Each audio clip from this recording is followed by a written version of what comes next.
Assalamualaikum warahmatullahi wabarakatuh. Anak-anak, hari ini kita berjumpa lagi hari Senin, tanggal 2 Agustus 2021. Materinya tema 1, subtema 1. Materinya tema 1, subtema 3, pembelajaran 3 dan 4 tentang pertumbuhan pada hewan.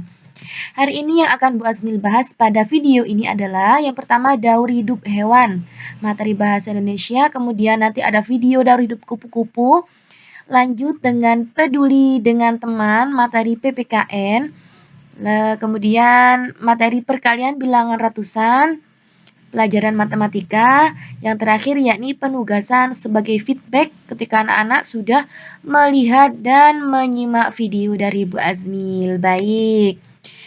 Apa itu daur hidup? Nah, di sini akan Bu Azmil jelaskan dulu ya anak-anak. Apa sih daur hidup itu? Daur hidup adalah serangkaian tahapan proses hidup dari makhluk hidup. Daur hidup ada 3 cara. Yang pertama ada metamorfosis sempurna.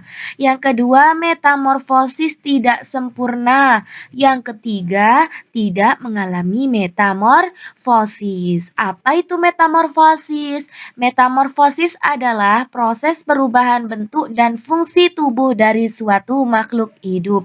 Jadi anak-anak coba lihat, itu ada sebuah gambar daur hidup kupu-kupu. Jadi metamorfosis kupu-kupu itu adalah proses perubahan bentuk kupu-kupu ya, dan fungsi tubuh dari suatu makhluk hidup, dari suatu hewan kupu-kupu, dimulai dari telur, kemudian berubah menjadi ulat, berubah menjadi kepompong dan kupu-kupu. Mari kita simak video berikut yuk.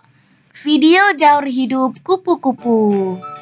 Perhatikan ya anak-anak. Berikut ini video daur hidup kupu-kupu, metamorfosis kupu-kupu. Kupu-kupu berkembang biak dengan cara bertelur dan menaruh telurnya pada tanaman. Biasanya di bagian ujung daun. Telur kupu-kupu berukuran kecil dan berwarna putih. Dalam interval waktu 4 sampai 5 hari, telur akan menetas dan kemudian menjadi ulat atau larva.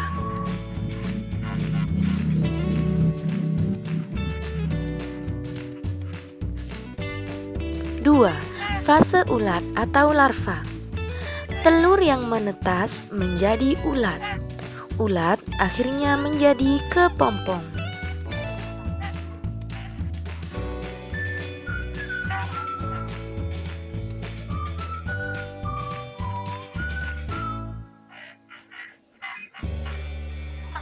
Fase berikutnya adalah fase kepompong atau pupa.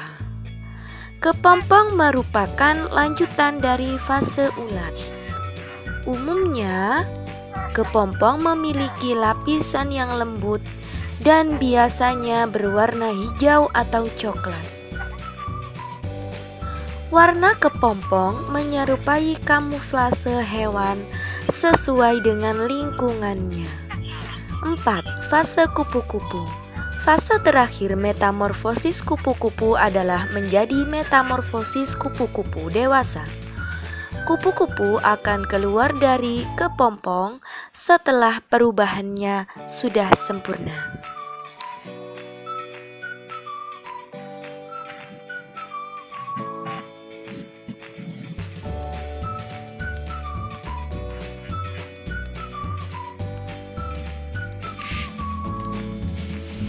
Baik, setelah menyimak video daur hidup kupu-kupu, anak-anak sudah paham ya mengenai daur hidup kupu-kupu.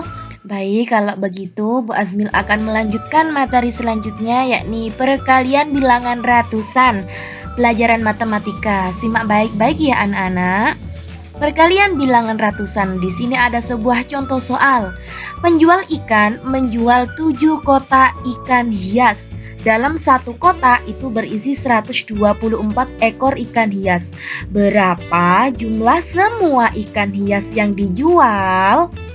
Berarti pada soal ini itu akan menyelesaikan dengan soal perkalian. Penyelesaiannya, kalimat matematikanya adalah 124 dikalikan 7. Jadi cara yang paling mudah itu menggunakan cara apa, Bu Azmil? Cara menyelesaikan soal ini yang mudah adalah dengan cara perkalian bersusun. Anak-anak coba simak. Nah, sebelah kanan ini kalian simak ya. 124 dikalikan 7 kita buat dengan cara bersusun. Masih tetap kita mengoperasikannya dengan angka yang paling belakang itu terlebih dahulu. 4 dikalikan 7. Kalian lihat di sini, 4 dikalikan 7 itu sama dengan 28. Kita tulis 8-nya, disimpan 2. Baik, setelah itu lanjutkan yang depannya, 2 kalikan 7. 2 dikali 7 sama dengan 14. Nah, ditambahkan dengan simpanannya tadi 2, jadi 14 ditambah 2 sama dengan 16. Tetap kita tulis yang belakang yaitu 6. Ini ya, menyimpan 1. Kita lanjutkan 1 kali 7. 1 kali 7 itu sama dengan 7. Karena kita masih punya simpanan, maka harus kita tambahkan dulu. 7 tambah 1 sama dengan 8.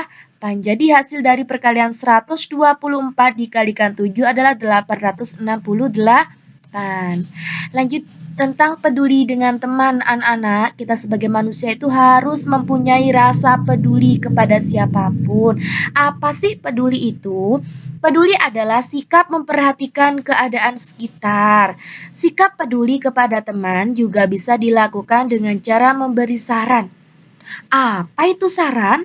Saran adalah pendapat atau anjuran yang dikemukakan untuk dapat dipertimbangkan sebagai penyelesaian suatu masalah. Contoh ketika ada temannya mempunyai masalah, jatuh dari tangga. Kemudian kalian itu peduli kepada teman kalian. Kalian memberikan saran yang baik kepada teman kalian. Bagaimana sarannya? Sarannya adalah sebaiknya. Biasanya kalau saran itu diawali dengan kata sebaiknya atau seharusnya. Bu Azmil berikan contoh, sebaiknya kamu berhati-hati ketika turun tangga karena tangganya licin lah, seperti itu. Itu rasa peduli kita kepada teman diungkapkan dengan sebuah saran. Baik. Tugas hari ini adalah silahkan anak-anak buka LKS ya. Anak-anak buka LKS halaman 64, uji pembelajaran 3, silahkan anak-anak kerjakan Romawi 1 dan 2. Kemudian anak-anak lanjutkan halaman 67, itu Romawi 1 dan 2 juga. Baik, dari sampai sini penjelasan Bu Azmil. Semoga ilmu yang didapat bermanfaat dan kalian dapat menyerap dengan baik. Wassalamualaikum warahmatullahi wabarakatuh.